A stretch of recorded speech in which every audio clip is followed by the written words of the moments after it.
Vous vous sentez fatigué après le changement d'heure de cette nuit? C'est la faute de ce poisson préhistorique à 4 yeux. Tout commence il y a 518 millions d'années au Cambrien, à l'heure d'hiver. À cette époque, la vie explose dans les océans et il apparaît un nouvel embranchement du vivant, les vertébrés. Ils seront un jour amenés à dominer la planète, poissons, dinosaures, êtres humains, mais pour l'instant ce sont juste des proies.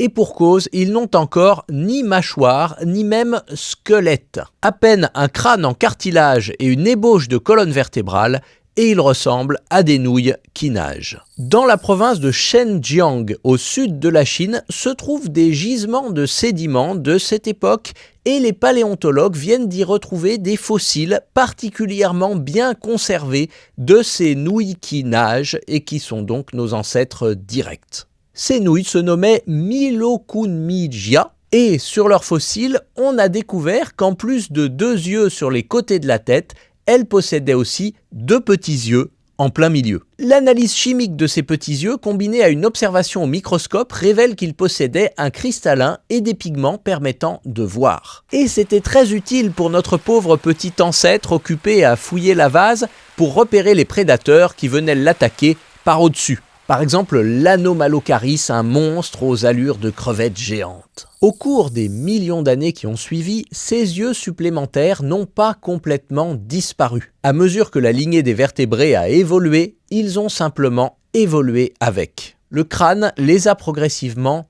recouverts. Mais par exemple, chez les lamproies, des poissons primitifs proches de ces premiers vertébrés, il y a encore aujourd'hui un 3e œil qui distingue les couleurs et leur permet d'évaluer la profondeur à laquelle elles nagent. Chez les iguanes, les thons ou encore les tortulutes, il reste une ouverture du crâne qui laisse passer la lumière et ça leur sert à s'orienter avec le soleil. Par contre, chez nous autres mammifères, le crâne est devenu totalement opaque. Mais le capteur qui était relié à nos yeux primitifs, la glande pinéale, existe toujours dans notre cerveau. Et comme l'évolution fait bien les choses, cette glande est désormais reliée à notre nerf optique, donc elle capte toujours la lumière, et c'est elle qui régule nos cycles du sommeil en fonction de la durée du jour, en sécrétant la fameuse mélatonine. Donc quand, avec le changement d'heure, vous trouvez un regain d'énergie ce week-end, ou pas, c'est nos ancêtres poissons à 4 yeux qu'il faudra remercier, ou pas. La science leur souhaite donc de continuer à nous ouvrir les yeux sur nos lointaines origines,